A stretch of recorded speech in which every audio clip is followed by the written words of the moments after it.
So it's often said that first novels are at least partially autobiographical, and I think that's true to a certain extent.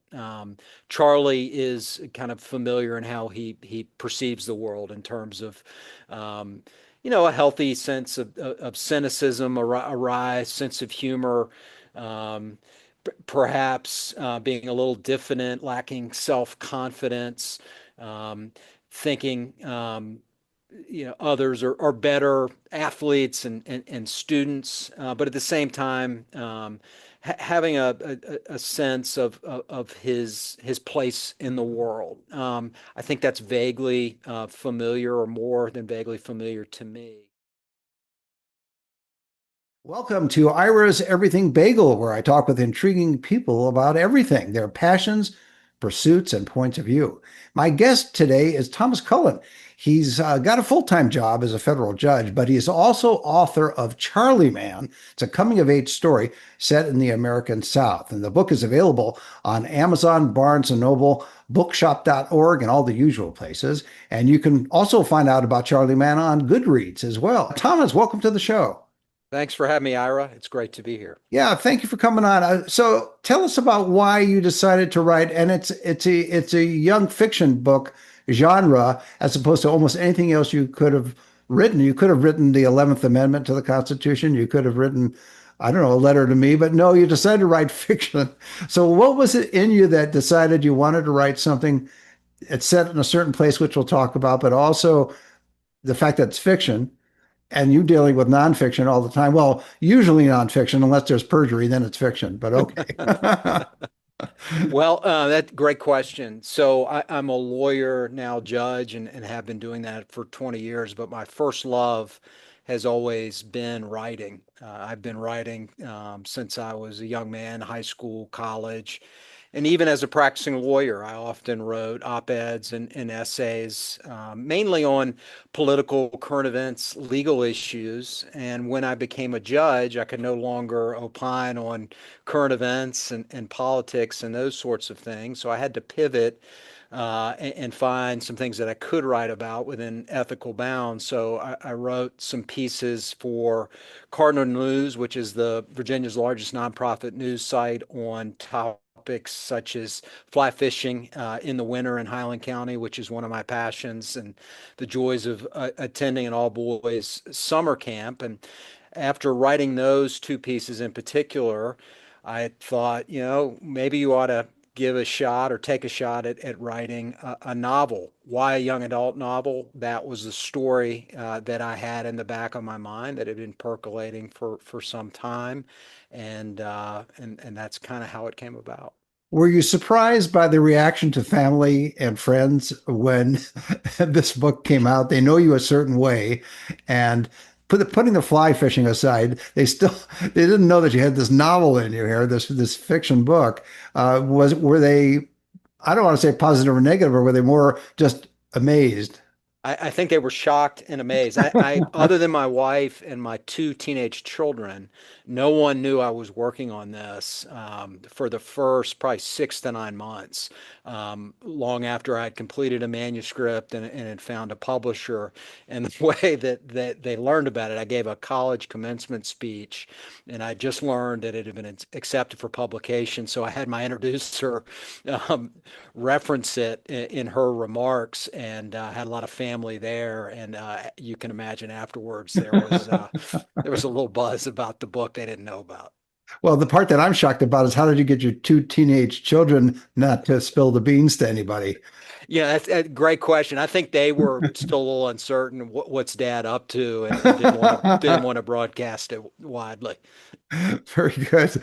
So you have to organize your life a certain way. Clearly, you're on the bench, but you also have a family and you also have other interests and hobbies, fly fishing, for example. So somehow you got to carve out time to write. I'm just curious about, and we're going to get into the book itself in a minute, but just to kind of give a sense of you as a human being to our audience, both viewers and listeners, when you had to carve out that time to write it, was it a set time each day? And I usually ask authors that question because I'm always fascinated by how they do it. Some do it totally different than others. What was your process or your technique for getting a full novel done because that's a lot of work. It is. So when I set out to start, I set aside a couple of hours early in the morning when before I got on the bench and had hearings.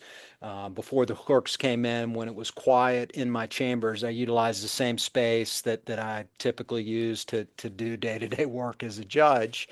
And I just tried to write a little bit every day, whether it was 500 words, if I had a little more time, maybe 1,000 words. But the bottom line was I wanted to move the story along and feel like I accomplished something in that regard every day. I worked a lot on the weekends when I had free time, when we had federal holidays and the like. And as I got into it, I think like a lot of authors, once I had a couple of chapters under my belt, the story just starts to flow and kind of takes the writer with it. And that was certainly my experience in this project. And I was able to write the first draft of the manuscript within about 3 months. Now, I spent probably 9 months to a year revising and editing the thing nearly to That's the death. real hard work, That's the isn't it? hard part, Yeah. right? But first draft, getting the story down took about 3 months, and it was, just working on it a little bit every day. Did you share the final draft with your wife and kids to get their feedback? And did they find things that you changed because you weren't thinking of one thing and they spotted it? Which happens pretty much with everybody who writes. You have blind spots. You can't always see something. No, absolutely. So, one of the neat things about the project, as I started to write, I would bring home hard copies of chapters and give them to my wife, and she would actually sit down in our living room. And it was wintertime, and I have a wood burning fireplace, which I love. We'd build a fire, and she would read the chapters out loud with her pencil. And if something didn't ring true or she didn't like something, she would annotate and talk. We would talk about it, but we did that all the way through until I had the manuscript completed, and that was invaluable input. My son was more interested in the project, I think for obvious reasons, because it's the protagonist is a teenage boy. Sure. Although I think my daughter likes it, and he provided valuable feedback. They were really the first two readers before it was accepted for publication, and I had a copy editor, and I was going through the rigorous review process in-house. Were you uncomfortable at all hearing when your wife read it out loud and making corrections? Were you a little trepidatious about what she might come A across? little bit Yeah. initially, like right the first couple of chapters. I mean, she knows that I love to write as long as she's known me. It's something that I've always been interested in. But this was a different animal, right? Yeah, Her exactly. husband is trying to be a novelist, and so that was I was very apprehensive going into that. And fortunately, she liked it, and the feedback was mainly positive, and she was extraordinarily helpful. When you started to get the book into shape, and then we're going to talk about what the book is about in just a second, but I want people to get a flavor of it. When the book was starting to get into shape, did you, when you probably have not only written it, but read it several times as well to see if you could catch things that needed to change. Was there something that you discovered in it along the way, separate from your wife and kids, that or the editor that you realize maybe months later reading it, you say, "Oh, wait, I have to change this one aspect of it." So no major structural changes, but yes, I mean, I probably read that manuscript 30 to 40 times over the course of 6 months, to the point where, I had passages memorized, and I was almost getting sick of reading it. One of the things about being a judge and a lawyer, having written so much, that you get used to editing your own work. And so every time I read a draft, I would find something to change. And it almost got to the point where you had to realize this has been through so many rounds, and now so many people have had eyes on this before you make another change, you need to think about it pretty carefully Yeah, I mean, as to that's why you very want to do that. prudent, I think. Yeah, Or you can keep editing and rewriting until the book never comes out. So that's right. That's how did right. you come up with the title Charlie Man? And then we're going to talk about how you approach the book, who the protagonist, the main protagonist is, etc. But how did you come up with this title Charlie Man? After thinking about and trying out different titles over a period of a couple of months, it just dawned on me one day. My nickname that my mother had for me as a child was T-Man, short for Thomas.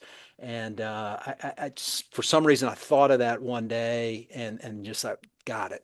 That works. It's coming of age. The protagonist's name is Charlie. I think it's a fitting title. There's a hyphen in there, though. There is. Yes. I mean, Like it could, I think, T-Man, there was a hyphen. yeah, I was going to say it could work either way, but since you're right, you want to be consistent. So T-Man, Charlie Man, that makes perfect sense. So had you thought about coming up with a title that would be more dramatic in a sense? Some titles I've seen with some people I've had on the show where it's not just the title of the book, they have a subtitle, and the subtitle goes on for 3 pages, practically off the cover of the book. It's so long. Have you ever thought about putting in a subtitle that would explain your approach to coming of age?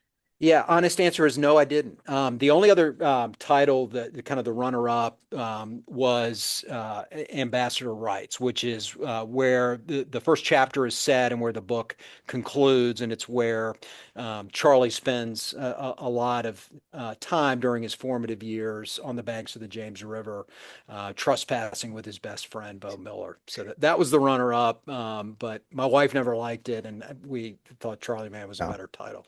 How important in the book is a sense of place, a sense of geography, not just geography, but and when I say a sense of place, that's more than geography. It's a feeling, it's human connection, it's touchstones, it's all these things with place. So I'll use that term. How important was a sense of place in your novel? So a sense of place was critical, as was a sense of time. So I wanted to write about a particular place that was real, Richmond, Virginia, this medium-sized, very southern town that has progressed a lot in the 35 years since I was a teenager. It's almost unrecognizable in some respects today as it was during that time, but it was a unique place. And within that city, there was this kind of smaller hamlet, the near West End, where I spent a lot of time. And in terms of the river, the houses, the architecture, the pool, the country club, the restaurants, many of which are still there. That was important to capture that because I had lived it. It's kind of seared on my brain. I can describe it, I can smell it, and I can see it as we're talking. So I wanted to capture that accurately, but I wanted to capture the time as well, right? The early to mid 1990s, a period where I spent my formative years. I call it kind of the pre-modern era before the advent of the internet and social media and cell phones. So it was a time when teenagers weren't wedded to their phones, had to use landline telephones, spent a lot of time just talking, in my case, in Charlie's case, on the banks of the James River, where news had to travel organically, right? And it took time for things that happened to you to be broadcast to the world. Mhm. And technology and music, right? CDs and mixtapes and those sorts of things. So that was a lot of fun to reminisce and try to capture what it was like to be a teenager at that particular time in that particular place. Did you find it was in a way because it reflects your background and your upbringing? Was it, I hate to use this overused term, but I'll ask it. Was it cathartic writing this as a fictional novel? As a fictional novel is redundant, but as a novel? It was. It was not only cathartic to a certain extent, but it was just a lot of fun because it required me, for instance, in crafting dialogue, to think how would I have said something as a retort? What smart ass remark would I have made? What would my best friend have said under those circumstances? Going into it, the dialogue for someone with my background was the most daunting part, but as I got into it, I found it was the most enjoyable part. In other words, just put yourself back there in that situation with that person, and how would you have talked to him? And I just had so much fun doing that. So you tapped your own memory. Did you also tap the memory of friends that you or relatives you've had from that period of time and ask them for contributions of certain words or phrases or just even memories? I didn't, because the project was so closely held, Ah, and okay. so few people knew I was working on this, You could that I have just lied, really relied on my own memory and then just right? creative license, fill in the gaps by making it up. Yeah, you could have lied and said, "Well, I'm doing a research project. Do you remember how you were to say this Yeah. or that kind of stuff?" Did you find when you're writing the novel was again it's Charlie Man with a hyphen, so the as opposed to T Man, which you're going to write another book, which is going to be your autobiography called T There Man. we go, right? Yeah. So you'll come back on. We'll discuss it when that's written.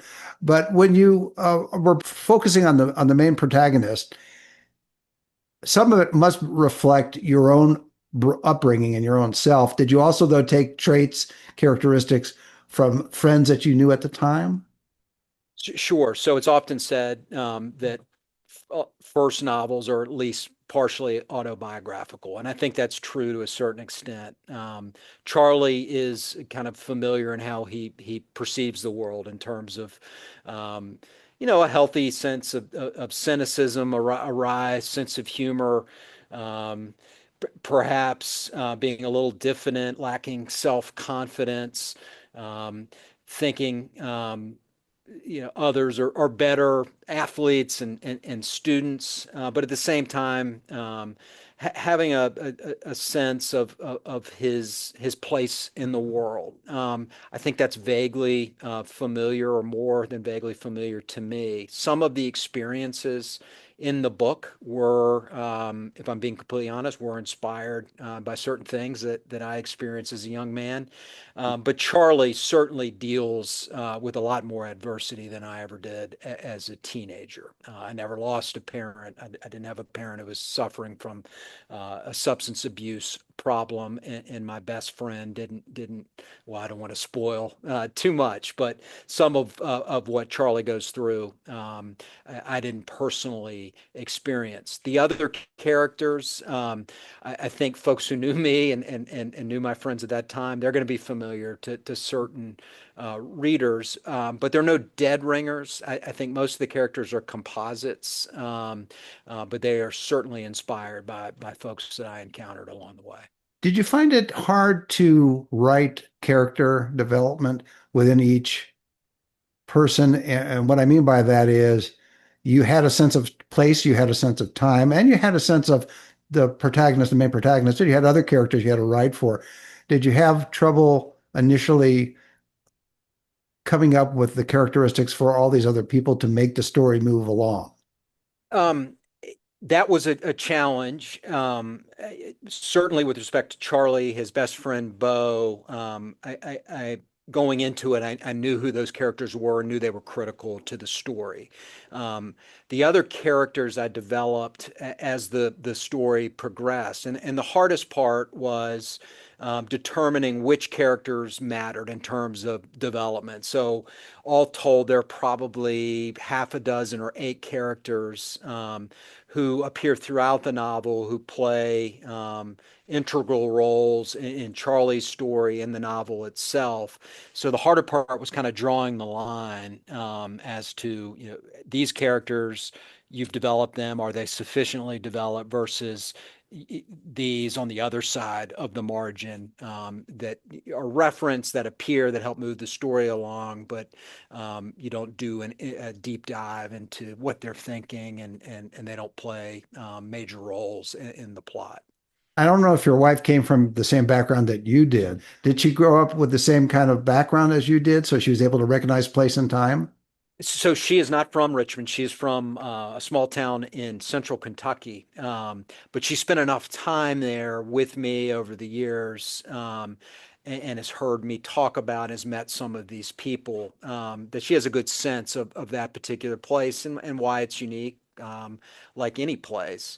Um, so to that extent, she had a sufficient background in Richmond. Certainly, she grew up at the same time period I did, um, not in that particular place. So she was grounded in that and was really helpful in helping me be consistent and as accurate as I could be. And your kids, of course, are coming from a totally different time and place. So did they, when they read it, did they connect with what they were reading? So interestingly, I think they did. So my son read it. He cried at the end, and I was just like, yes. So Pretty it impressive. hit him right. So that was for me a really important feedback. Before, as we were putting the finishing touches on the manuscript, we're still in pre-publication until next week. I shared advanced copies with a number of friends, including teenage sons of current friends, and a number of them have read it, and they've all been very positive about their reaction. And I can't believe Mr. Cullen wrote something like this. I guess in a good way. Well, I'm more impressed that you were able to get their eyes off of screens and into a book. Right. Well, it's only So 210 pages, so, and that I think it's helps, a quick yes. read.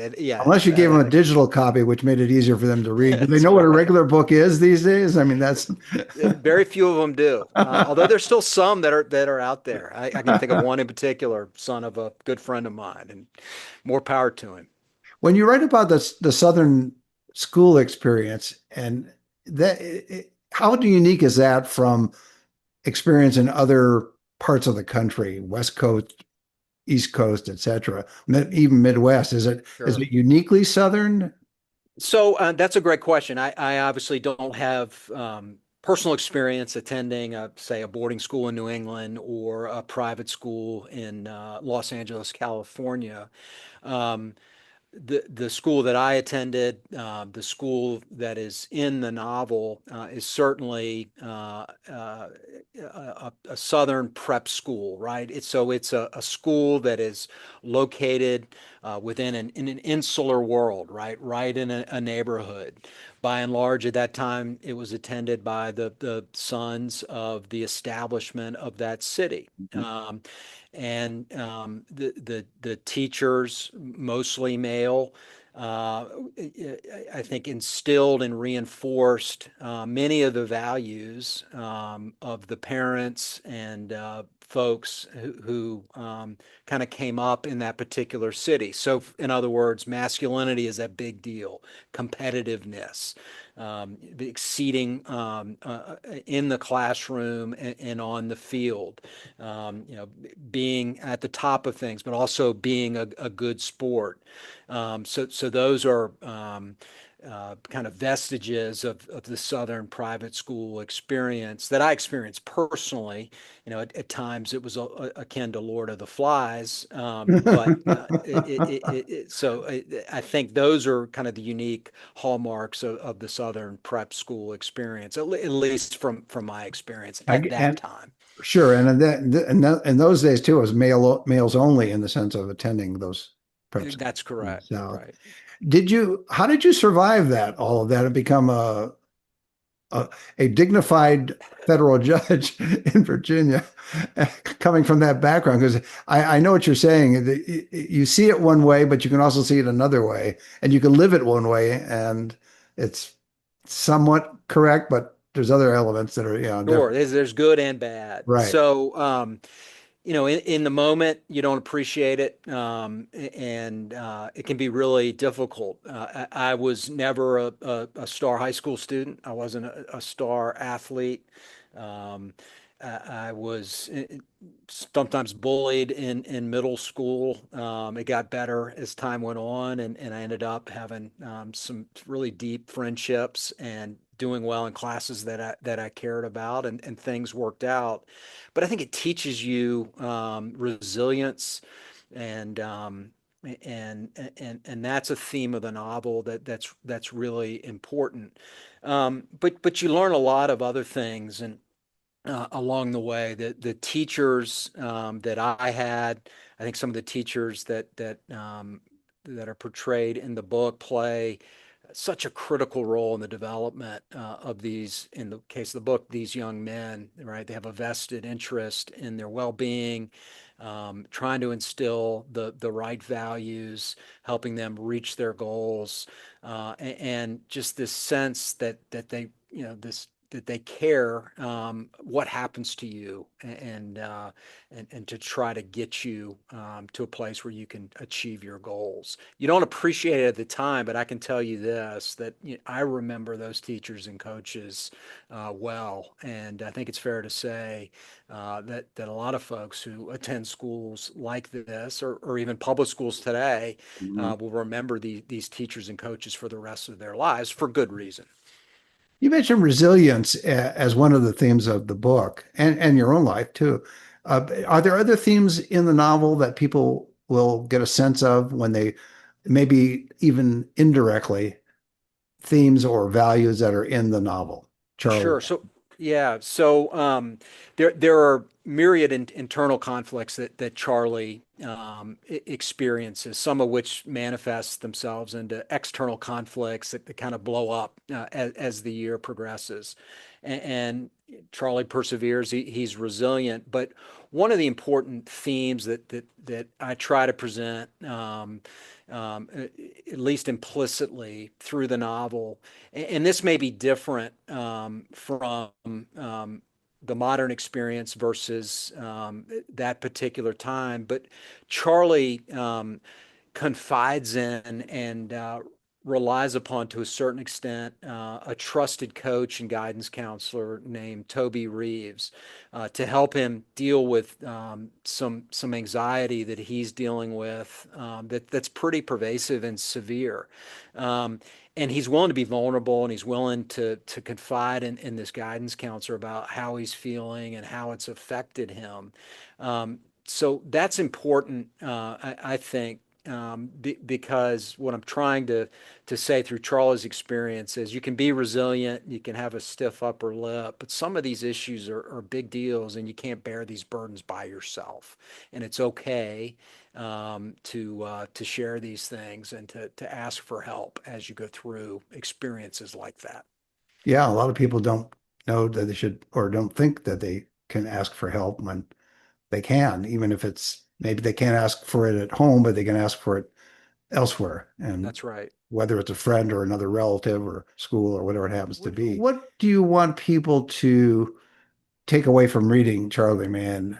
I know there's various themes and various actions that go on, but if there was one thing that you thought you would like people to take, readers to take away from reading the book without giving away the whole story of the book, is there one thing? I don't know that there's one thing. I want the readers, those of my era, to be transported, right, to a different place and a different time with interesting characters, and relate through those experiences, through the unique aspects of life at that particular time, and follow along with an interesting story of a kid who's having a tough go in certain respects, but he perseveres. He's got a wry sense of humor. He has help along the way, and he leads a pretty interesting life. So I want him maybe to recollect, to be inspired, to think fondly on that part of their lives, and for younger readers to get a sense of what it was like for someone like me, or like Charlie 35 years ago, being a teenager. Guess what? Life wasn't all that different, right? Those challenges that you all are facing, we face those same challenges. Perhaps we did that in a different way, but at the end result, with a lot of help, yet things turn out okay. So I hope, particularly for younger readers, they feel inspired, and maybe have a more of an appreciation for some of their elders, for lack of a better term, and a shared experience. That's a great way to leave it. My guest has been Thomas Cullen. He's author of Charlie Man. It's a coming of age story set in the American South. The book is available on Amazon, Barnes& and Noble, bookshop.org, and all the usual places. And you can also find out about Charlie Man on Goodreads. Thomas, thanks for being on the show. Ira, it's my pleasure. Thanks so much for your time. Thank you. And join us every Thursday for a new schmear on Ira's Everything Bagel.